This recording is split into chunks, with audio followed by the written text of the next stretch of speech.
안녕하세요, 가성비홍과장입니다. 오늘은 페이스리프트된 K9에 대해서 기존 대비 얼마나 바뀌었는지, 바뀐 가격표에서 가성비 트림이나 옵션은 어떤 게 있는지 알아보도록 하겠습니다. 우선 페이스리프트 주요 변경사항입니다. 보시면 앞면은 완전히 바뀌었어요. 이게 뭐 페이스리프트 정도가 아니라 완전히 풀체인지 수준으로 바뀌었거든요. 제가 한번 신형을 실물로 봤었는데 멋있긴 멋있습니다. 앞면이 굉장히 멋있고 웅장하고, 그런데 이전과 달라진 부분은 컨셉이 완전히 바뀐 거죠. 기존의 K9은 어찌 보면 벤츠나 마이바흐 이런 약간 클래식한 느낌의 전체적인 디자인을 가져갔었다면, 페이스리프트 K9은 약간 BMW 7 시리즈 느낌, 그런 느낌으로 많이 바뀌었어요. 그래서 약간 좀 걱정이 됩니다. 제네시스 G80하고 좀 겹치는 거 아닌가? 약간 클래식하고 점잖은 거 좋아하신 분들이 기존에 K9을 좀 사셨었을 텐데, 이렇게 젊게 바뀌면서 제네시스하고 겹치는 거 아닌가 하는 걱정은 좀 됩니다. 자, 다음 측후면입니다. 측후면은 크게 변하진 않았는데 이 라이트에 LED 선이 들어갔죠. 요즘 현대기아에서 많이 쓰는. 이 K9 같은 경우에는 이 부분이 사실 저는 제일 불만이에요. 기존의 K9은 약간 둥그스름하게 이렇게 해가지고 클래식한 부분을 살렸다고 치면, 이번에 K9은 앞면은 그렇게 딱딱한 BMW 느낌으로 갔으면서 뒤에는 또 요 둥그스름한 걸 그대로 놔뒀거든요. 이러다 보니까는 약간 앞면과 언밸런스인 것처럼 느껴지더라고요. 그리고 이 기아 마크가 앞면은 잘 어울렸는데 뒷면에는 좀 생뚱맞 달까? 아예 없는 게 훨씬 나을 것 같다, 그런 생각이 좀 듭니다. 그 밖에 크롬이나 이런 가니쉬 같은 것들이 조금씩 바뀌었죠. 실내는 거의 바뀐 부분이 없습니다. 사실 건드리지 않는 게 좋죠. K9 기존의 실내는 너무나 멋있었기 때문에 요 내비게이션 제네시스 길쭉한 거 좀 넣어주고, 그리고 스위치 고급화 해주고요. 요 정도만 바뀌었습니다. 그 밖에 기능적으로도 조금씩 바뀐 부분이 있는데 어차피 가격표에 나오기도 하고 크게 우리가 체감되는 부분은 없는 것 같아서 변경사항을 이 정도로 보고 가격표 분석 들어가도록 하겠습니다. 가격표는 가장 많이 팔릴 3.8 모델로 볼 거고요. 우선 플래티넘 트림의 파워트레인 안전 부분입니다. 이 개별 소비세가 21년 연말까지 인하된 부분이 유지가 된다고 하니까 이 부분은 참고를 해주시고요. 자, 우선 6기통 3.8 GDI 가솔린 엔진이고요. 8단 자동 변속기 들어갑니다. 전자식 변속 레버, 아까 요거 보셨을 때 이 부분이죠.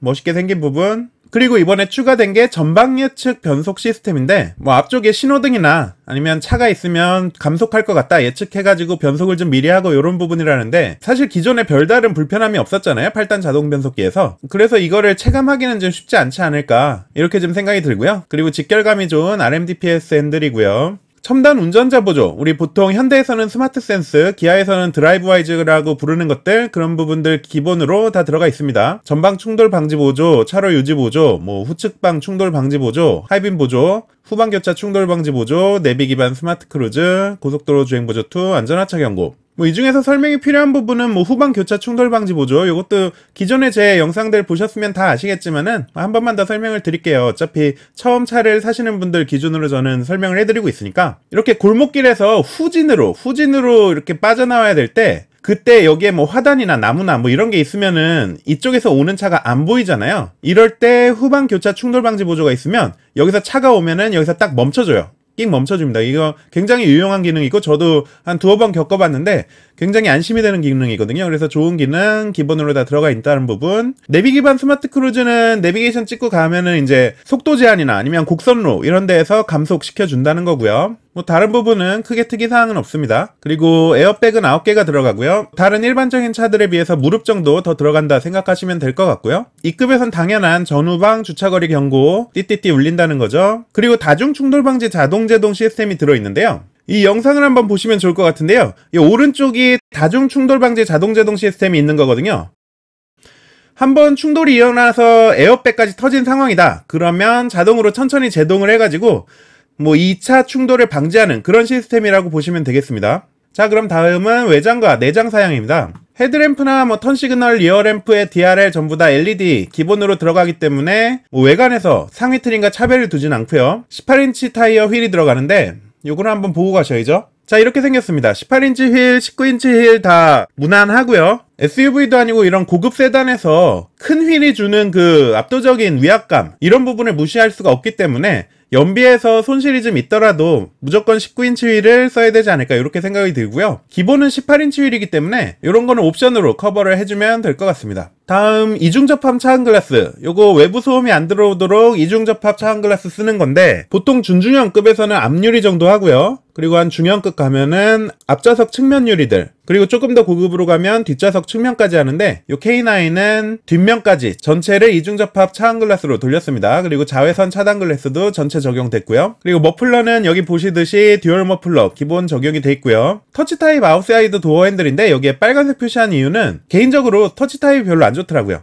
열 때는 괜찮아요. 딱 손잡이에 손만 넣으면 문잠김이 해제되거든요. 그래서 그거는 좋은데 잠글 때 제 차가 투싼이라서 준중형급이라서 좀 이거 센서를 안 좋은 걸 넣었는지 모르겠지만 인식이 좀 느려요. 그래서 딱 손가락으로 잠금이 있는 쪽을 터치를 딱 해주면 한 0.5초에서 1초 정도 걸리거든요. 가끔 또 인식이 안 될 때도 있고 그러다 보니까 손으로 딱 터치를 한 다음에 한두 발 걸어가다가 이게 만약에 인식이 안 된 거면 다시 돌아가서 또 다시 잠궈야 되고 요런 부분들이 있어가지고 저는 터치 타입보다는 누르는 방식이 더 좋더라고요. 누르는 방식도 사실 그 까만색 고무나 플라스틱 막 이런 싸구려 재질 안 쓰고 도어 핸들과 동일한 크롬 재질로 버튼을 하면은 괜찮거든요. 아니면 인식이 빠르고 인식률도 좋은 그런 센서를 쓴다면 문제는 없겠지만요. 그리고 내장은 블랙, 브라운, 베이지 선택을 하실 수 있고요. 7인치 칼라 LCD 클러스터 요거 계기판에 뭐 이렇게 들어가서 요 가운데가 요 부분만 칼라 LCD 들어가고 이쪽 아날로그로 바늘로 표시가 된다는 거겠죠. 이 디자인이 어떻게 나올지는 모르겠지만 K9 정도 됐는데 이걸 허접하게 만들지 않을 거라서 12인치 컬러 클러스터로 옵션으로 올릴 수도 있기는 하지만 7인치도 문제는 없을 거예요. 그리고 전자식 룸미러, 밤에 뒷차가 헤드라이트 밝게 비추면 룸미러가 좀 어두워지는 부분이죠. 우드그레인 내장재. 이 내장재는 웬만하면 이 급에서는 리어우드를 가는 게 맞는데 근데 K5 정도만 돼도 우드그레인이 거의 리어우드급으로 예전에 그 유광 바닥바닥하는 그런 우드그레인이 아니라 리어우드 같은 코르크 같은 그런 느낌의 무광 우드그레인이 나오더라고요. 그래서 K9이 우드그레인이 어떤 재질인지는 모르겠지만 만약에 무광의 그런 고급스러운 재질이라면 이 우드그레인도 크게 문제는 없을 거라고 봅니다. 이 부분은 직접 보고 선택을 하셔야 될 거예요. 그리고 도어 센터 트림 인조가죽 감싸기. 도어 같은 부분에 플라스틱 돼 있으면 싸구려 티 팍팍 납니다. 인조가죽 무조건 들어가야 돼요. 자, 다음은 시트 인포테인먼트 사양입니다. 우선 가죽 시트는 기본이고요. 당연하지만 나파가죽은 아니네요. 우선은 앞좌석은 파워시트, 동승석에 워크인 디바이스, 운전석에서 동승석에 앞뒤로 의자 움직일 수 있는 부분이죠. 그리고 앞뒷좌석에 열선은 기본으로 깔리고요. 통풍 시트는 앞에만 깔립니다. 운전석에는 허리 지지대가 에어셀 타입으로 좀 푹신푹신한 게 들어간다 이거죠. 그리고 고급차에서는 빠질 수 없는 다기능 센터 암레스트. 사실 이게 뒷좌석에서 쓸 일은 별로 없고 괜히 아이 태우면은 막 장난치고 그래서 짜증나긴 하는데 그래도 이 급차에서 뒷좌석에 다기능 센터 암레스트 안 들어가면 좀 허전하잖아요. 그건 일종의 남자들의 로망 같은 거니까. 그리고 이번에 바뀐 14.5인치 유보 내비게이션이 기본으로 들어갑니다. 이거 제네시스에서 쓰이는 요 길쭉한 내비게이션이죠. 이거 멋있어요. 유보 내비게이션 다 요즘에는 적용되고 있는 무선 업데이트. 이제 USB 가지고 지도 업데이트 할 필요 없습니다. 그리고 후방 모니터 당연하고요. 크렐 프리미엄 사운드가 기본으로 들어가는 거는 좀 의외예요. 14스피커 외장 앰프. 보통 이건 옵션으로 선택하는데 K9 같은 경우에는 이거보다 한 단계 높은 렉시콘 사운드가 옵션으로 들어가더라고요. 자, 그리고 다음은 기타 편의 기능입니다. 뭐 스마트키 하이패스 말할 것도 없고 전자식 파킹 브레이크 기본인 건 당연하죠. 오토홀드 기본이고요. 오토홀드 같은 경우에는 시내 운전에서 굉장히 편한 기능이죠. 신호등 같은 거 걸렸을 때 멈추고 나서 브레이크에서 발을 떼도 차가 계속 멈춰있고 엑셀 밟으면 출발하는. 다음으로 무선 충전 시스템, 오토라이트 레인 센서, 오토 디포그 당연하고요. 열선 스티어링 휠 이것도 이급에선 너무 당연하죠. 열선 핸들. 그리고 전동식 틸트 텔레스코픽 스티어링 휠. 요거 핸들 앞뒤 위아래 이거 전동식으로 움직일 수 있다는 건데 사실 한번 세팅하고 나면은 만질 일이 별로 없으니까 전동식으로 꼭 할 필요는 없지만 이게 이 메모리 시트하고 같이 연동이 돼서 움직이면 탈 때 그리고 내릴 때 핸들이 앞으로 쭉 밀려가지고 좌석이 넓어지거든요. 이지 억세스라고. 그런 부분이 연동되기 때문에 그래서 전동식이 필요합니다. 예를 들어 뭐 투싼이나 다른 차들 같은 경우에 전동식이 아닌 것들이 있어요. 이런 것들. 그러면 메모리 시트가 그냥 탈 때나 내릴 때 시트만 뒤로 가거든요. 그런데 이 핸들까지 같이 쫙 움직여줘야 뭔가 로봇 콕핏에 타는 그런 느낌을 주기 때문에 굉장히 감성이 업됩니다. 그리고 파워 트렁크, 전동 트렁크 기본이고요. 독립제어 프로토 에어컨은 3존으로 조정이 가능합니다. 그리고 메모리 시트 말씀드렸고 휠 연동되고 미러까지 연동되는 거 말씀드렸어요. 앞뒷좌석에 USB 충전 단자 있고요. 그리고 기아 디지털 키, 즉 스마트 키 없어도 핸드폰만 있으면 문도 열고 시동 걸고 운전할 수 있다는 거. 그리고 지문 인증 시스템. 키 없이 시동 걸 때 지문으로 찍으면 시동 걸려서 운행할 수 있다고 하네요. 이렇게 되면 사실상 스마트 키를 가지고 다닐 필요는 없어지기는 했습니다. 다음은 기본 사양 다음으로 선택 옵션입니다. 선택할 수 있는 옵션 뭐가 있는지 한번 볼게요. 모니터링 팩은 180만원입니다. 별점은 5개 만점에 4개 정도 좋습니다. 구성 보시면 서라운드 뷰, 요거 K9이 워낙 길고 크기 때문에 특히 도심에서 운전하시는 분들은 주차장이 좀 좁은 경우가 많아서 필수라고 보고요. 그 밖에 후측방 모니터, 이거 깜빡이 켜면은 좌측이나 우측을 계기판에다가 보여주는 부분인데 이거는 별 필요 없습니다. 원격 스마트 주차 보조, 이런 거는 좋죠. 이 차가 크기 때문에 타기가 좀 좁다 혹은 내리기 힘들다 하는 경우에는 내려가지고 뭐 앞뒤로 차를 조종해서 주차를 시키는 부분. 후방 주차 충돌 방지 보조, 이거 뒤에 누구 사람 있거나 하면은 자동으로 멈춰주는 기능이고요. 내비게이션에 증강현실로 뭐 화살표나 이런 거 보여준다는 건데 이거는 제네시스에서 사용기 보니까 그렇게 의미있지 않은 것 같아요. 앞으로 헤드업 디스플레이를 크게 만들어서 유리창 전체에다가 증강현실을 해주거나 아니면 홀로그램을 해주거나 뭐 이러지 않는 이상 내비게이션의 증강현실은 크게 의미는 없어 보입니다. 다음은 컴포트팩입니다. 120만원이고요 별점은 3점 줬습니다. 보면은 인조가죽 감싸기가 도어 센터 트림에는 기본인데 크래시패드 상단 이 부분이죠. 이 부분이 인조가죽으로 들어간다는 거고요. 이거 플라스틱으로 해도 크게 뭐 눈에 거슬리지는 않는데 인조가죽으로 들어가면 고급감이 사는 거는 확실해요. 그리고 도어 트림 상단 다시 사진 보시면 이 부분도 가죽이 들어가면 아무래도 플라스틱보다는 고급감이 살죠. 그리고 후면에 전동으로 선커튼 들어가고요. 그리고 뒷좌석에 측면에 수동으로 선커튼 들어가는 거, 이런 거 아이들 있으면 그 뽁뽁이로 붙이는 거 그런 거 없어 보이기도 하고 떨어지기도 하고 뭐 발에 밟히고 지저분하고 그렇거든요. 그래서 결국엔 저도 사놓고 못 쓰는데 수동 선커튼 있으면 좋기는 좋죠. 그래서 고급차니까 요런 세 가지 정도 있으면은 좋기는 해요. 근데 가격이 120만원이라는 게 좀 애매해서 별은 3개만 줬습니다. 그리고 19인치 컨티넨탈 타이어 휠, 요거는 뭐 꼭 해야 될 거라고 생각을 하고요. 이급에서는 80만원 정도, 가격도 그렇게 사악하진 않아요. 별 4개 줬습니다. 그리고 헤드업 디스플레이, 이렇게 유리창에 뭐 속도라든지 아니면 스마트 크루즈 상태라든지 제한 속도, 뭐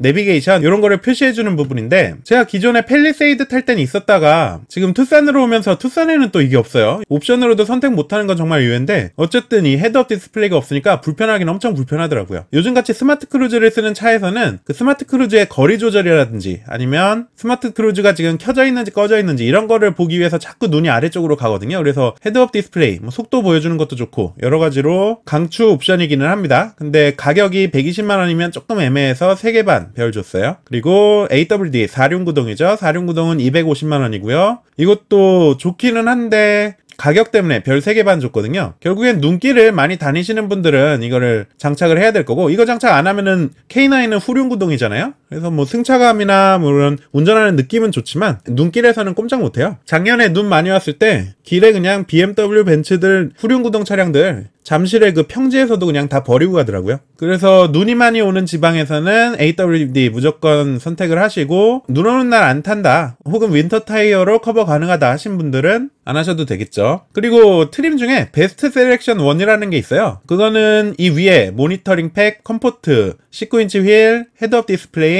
AWD 이렇게 5가지를 묶어가지고 그래서 667만원을 추가하는 거거든요. 그러면 5가지를 다 골랐을 때보다 80만원 정도 할인이 돼요. 그래서 웬만큼 다 하시는 분들은 그냥 베스트 셀렉션 1을 선택하시면 될 것 같습니다. 그 밖에 썬루프 80만원이고요. 빌트인 캠 70만원, 이런 것들은 취향에 따라 선택을 하시면 되겠습니다. 자, 다음 선택 옵션은 베스트 셀렉션 1을 선택했을 때만 선택하실 수 있는 부분이에요. 이거 선택 안 하면 선택 못 합니다. 보시면 프리미엄 팩 330만원 엄청 비싸요. 보시면 퀼팅 나파 가죽 시트, 저는 퀼팅은 그렇게 뭐 모르겠더라고요. 약간 노티가 나는 느낌이라서. 그리고 가죽 내장재가 아까는 인조 가죽이었잖아요. 이번에는 최고급 가죽, 뭐 나파 가죽까지는 아닌 것 같아요. 나파라고 안 쓴 거 보니까. 어쨌든 인조 가죽에서 가죽으로 내장재가 바뀐다는 부분, 우드 그레인을 리어우드로 바꿔준다는 부분, 앰비언트 라이트 들어가고 뭐 조명 좀 바뀐다는 부분, 이렇게 하는데 저는 크게 매력을 못 느끼겠어요. 나파 가죽 아니면 안 된다 하시는 분들이 선택을 하시면 될 것 같고요. 혹은 우드 그레인이 산티난다 이럴 경우에는 이걸 선택을 해야 되겠죠. 다음은 렉싱컨 프리미엄 사운드 140만원입니다. 스피커는 14개에서 17개가 되는 거고 앰프는 어차피 둘 다 들어가고요. 저는 막기라서, 그리고 보통 유튜브 들으면서 다니기 때문에 음악을 잘 안 들어서 그냥 2개만 줬어요. 하지만 이런 거에 민감하신 분들은 선택을 하시면 될 것 같고요. 그리고 VIP 컬렉션, 이것도 330만원이네요. 별 2개 줬고요. 보시면 결국엔 뒷좌석 강화예요. 보시면 운전석 에르고 모션 시트, 모르겠습니다. 저 이건 뭐 좋은지. 뒷좌석 파워 시트, 수동이 아니라 파워 시트라는 거죠. 그리고 뒷좌석 냉방 통풍 시트, 뭐 통풍 시트 뒷좌석에 들어가는 거는 좋은데 냉방 통풍 시트라고 돼 있더라고요. 그래서 뭐 열선에 반대로 무슨 차가운 선이 깔려 있는 건지 그거는 아마 아닐 것 같고, 에어컨을 좀 연결을 해가지고 찬바람이 아마 통풍으로 나온다 요런 거 아닐까? 뭐 그렇게 생각이 좀 들고요. 그리고 뒷좌석하고 동승석에 허리 지지대, 요거 에어셀 타입으로 들어간다는 거고, 뒷좌석에 헤드레스트가 이렇게 좌우에 볼록 튀어나와가지고 머리를 받쳐준다는 부분이죠. 앞좌석에 헤드레스트는 또 전동식이래요. 이건 뭔 필요지? 동승석에 메모리 시트, 요거는 조금 감성이 있죠. 동승석도 이지 액세스 되면은 아무래도 동승석에 타는 사람이 감성업이 되니까요. 어드밴스드 3존 에어컨, 이거 사실 별건 아닌데 B필러에 에어벤트가 더 들어간다는 부분, 한마디로 에어컨 구멍이 하나 더 생긴다는 부분이라고 생각하시면 되겠고요. 뒷좌석에. 그리고 운전석에 전동 익스텐션 시트, 이거 운전석 바닥 쪽이 앞쪽으로 좀 연장이 돼가지고 허벅지 길이에 맞게 시트를 조절할 수 있다는 부분이고요. 그리고 운전석 시트백 볼스터 전동 조절, 이거 시트 옆구리 쪽을 잡아주는 거 있잖아요. 그거를 전동으로 조정한다는 부분이고, 아마 스포츠 모드 뭐 이런 걸로 하면 옆구리를 꽉 잡아주고, 이런 부분들 VIP 컬렉션에 들어갑니다. 저는 그렇게 옵션들이 매력적이라고 느껴지지는 않아요. 그리고 프리뷰 전자제어 서스펜션, 이게 100만원이거든요. 결국엔 앞쪽에 턱 같은 게 있으면은 서스펜션을 좀 물렁하게 해가지고 턱을 부드럽게 넘어간다는 건데, 그거 말고도 아마 서스펜션이 지금 가격표에 정확하게 나와 있진 않지만 전자제어 서스는 아닐 것 같아요. 그런데 전자제어 서스가 들어가는데 100만원 밖에 추가를 안 한다? 요거는 가격적인 부분에서는 분명히 매력이 있는데 체감이 많이 될지는 잘 모르겠습니다. 이 부분은 한번 시승을 해보셔도 좋을 것 같아요. 그리고 12.3인치 슈퍼비전 클러스터 100만원이고요. 요것도 12.3인치 계기판 필요하시면 하시면 될 것 같습니다. 뒷좌석에 듀얼 모니터 250만원, 이거는 별로 하실 분들은 없을 것 같고요. 자, 이렇게 해서 플래티넘 트림의 결론입니다. 우선 사륜구동이 필요 없으신 분들 있을 거예요. 우리 동네 눈 잘 안 온다, 이런 분들은 그냥 기본에다가 모니터링 팩, 19인치 휠, 요 정도 해가지고 6천만원 밑에서 끊으실 수 있을 것 같습니다. 여기에 뭐 헤드업 디스플레이나 컴포트 팩, 선루프, 빌트인 캠, 요런 거 취향에 따라서 추가를 하시면 될 것 같고요. 그런데 사륜구동을 넣을 거다 하시는 분들은 사실 이런 필수 옵션들에다 사륜구동까지 들어가면 그냥 베스트 셀렉션 1을 선택을 하시는 게 맞을 것 같아요. 요게 6,361만원인데 5,954만원 대비해서 407만원이 추가가 되는 거잖아요. 이 사륜구동이 어차피 250만원이니까 거기에 150만 추가하면 헤드업 디스플레이랑 컴포트팩까지 들어오니까요. 이 정도면은 베스트 셀렉션 1으로 가시는 게 맞겠다 생각이 듭니다. 나머지들 취향에 따라 선택을 하시면 되고요. 저의 최애 픽은 베스트 셀렉션 1에다가 빌트인 캠, 어차피 블랙박스 달면 또 한 30만원 드니까요. 프리뷰 전자제어 서스펜션, 고급차니까 요런 거 한번 느껴봐야죠. 이렇게 해서 6,531만원, 이게 저의 픽입니다. 다만 7인치 클러스터가 너무 못생겼다, 그럴 경우에는 12.3인치 클러스터도 고민을 해볼 거고요. 자, 그럼 다음은 마스터즈 트림입니다. 플래티넘 대비해서 추가되는 사양만 볼게요. 우선 가격 기본 7,137만원이고요. 플래티넘에다가 베스트 셀렉션 1, 요게 기본으로 적용이 돼 있어요. 거기에 프리뷰 전자제어 서스펜션, 12.3인치 슈퍼비전 클러스터, 요거 200만원어치 요거 추가가 되고요. VIP 컬렉션에 들어있던 뭐 에르고 모션 시트, 전동 익스텐션 시트, 시트백 볼스터 전동 조절, 요런 거 추가가 됩니다. 그러면 요 위에는 옵션으로 다 기존의 플래티넘에서 선택이 가능했었던 거고, 진짜 마스터즈에만 들어가는 부분은 스웨이드, 뭐 요런 지붕 같은 부분이나 필러 같은 부분들에 스웨이드로 뽀슬뽀슬하게 들어간다는 부분이죠. 그래서 고급짐 올려주고, 파워도어 시스템, 이건 뭐 소프트 클로징이라고 하고요. 고스도어라고도 하죠. 문을 세게 닫지 않아도 거의 다 닫으면 자동으로 징 하면서 닫히는 부분. 근데 가끔 뭐 손가락 잘렸다는 얘기도 들리고 하니까 아이들 있는 집은 조금 위험할 수 있습니다. 그건 잘 알아보고 사시고요. 그리고 지능형 헤드램프, 아까 하이빔 보조는 앞쪽에 차가 있거나 하면은 하이빔을 자동으로 내려주는 기능이라면, 지능형 헤드램프는 이제 앞쪽에 차를 피해서 하이빔을 켜고 앞쪽에 차가 있는 부분만 로우빔을 켜는 뭐 요런 기능인데, 사실 하이빔 보조면 충분하지 않나 요런 생각이 들고요. 이렇게 해서 요 세 가지가 마스터즈 트림에 추가되는 부분인데, 과연 7,137만원을 주고 요거 때문에 위트림으로 올라가야 되나 뭐 이런 생각이 좀 들더라고요. 다음 그럼 선택 옵션을 한번 볼게요. 아까 베스트 셀렉션 1을 선택했을 때 선택할 수 있는 옵션들하고 거의 동일합니다. 프리미엄 팩 330만원 구성 동일하고요. 렉시콘 프리미엄 사운드 역시 140만원 동일합니다. VIP 컬렉션이 기존에는 330만원이었는데 몇 가지는 마스터즈에 기본으로 들어가기 때문에 280만원으로 50만원 내려왔어요. 구성은 뭐 기존의 VIP 컬렉션 보시면 되고요. 그래서 이 마스터즈 트림에서 베스트 컬렉션 여기도 2가 있는데, 이게 40만원 할인이 아니네요. 40만원 추가네. 위에 3개의 묶음이 750만원인데 거기에 40만원 추가가 되는 거고, 그래서 790만원이에요. 더 비싼 대신에 아래에 옵션들이 추가가 되는데, 뒷좌석 스마트폰 무선 충전, 뒷좌석 우측 전동 틸팅 시트, 숄더 전동 조절 장치, 전동 헤드레스트, 딱 봐도 필요 없는 것들이죠. 호구 세트입니다. 호구 세트. 그냥 다음으로 넘어가고요. 뒷좌석 듀얼 모니터, 선루프, 빌트인 캠 다 동일합니다. 그래서 보통은 제가 이렇게 트림별로 보면서 결론을 내는데, 이 마스터즈 트림은 사실상 이상 볼 게 없어요. 의미가 없는 트림, 의미가 없는 옵션이고 거의 호구모집이라고 보면 될 것 같아요. 사실 뭐 7, 8천만 원짜리 차를 사시는 분들이 옵션 얼마 하는 거 그냥 다 넣어 풀옵션으로 사시는 분들도 있겠지만 그 정도 되시는 분들은 이 급에서는 벤츠나 BMW 가지 않을까? K9을 산다는 건 고급차를 사고 싶은데 가격은 좀 싼 걸 원하는 거잖아요. 그러면 굳이 이런 불필요한 옵션을 넣을 필요는 없을 것 같아요. 결론적으로는 아까 말씀드린 요 플래티넘의 베스트 셀렉션 1, 뭐 빌트인캠 프리뷰 전자제어 서스펜션 6,500만원, 12.3인치 계기판 더한다 쳐도 6,630만원. 요 정도면 충분히 K9을 필요한 옵션 다 넣고 살 수가 있다는 이야기입니다. 네, 그럼 오늘은 K9 페이스리프트가 어떤 부분이 바뀌었는지, 그리고 가격표는 어떤 게 가장 가성비가 좋은 옵션과 트림인지 한번 알아봤습니다. 6,500만원 정도면 제네시스 G80이나 아니면 뭐 벤츠 E클래스, 뭐 BMW 5 시리즈 이 정도 생각하시는 분들한테는 K9도 한 번쯤 고민해볼 만한 상품 구성이 아닌가 이렇게 좀 생각이 들고요. 저는 좋은 물건 싸게 사는 가성비 홍과장이었습니다. 영상이 도움이 되셨다면 구독과 좋아요 부탁드리고요. 다음에도 좋은 영상으로 찾아뵙도록 하겠습니다. 그럼 오늘도 가성비 좋은 하루 되세요. 감사합니다.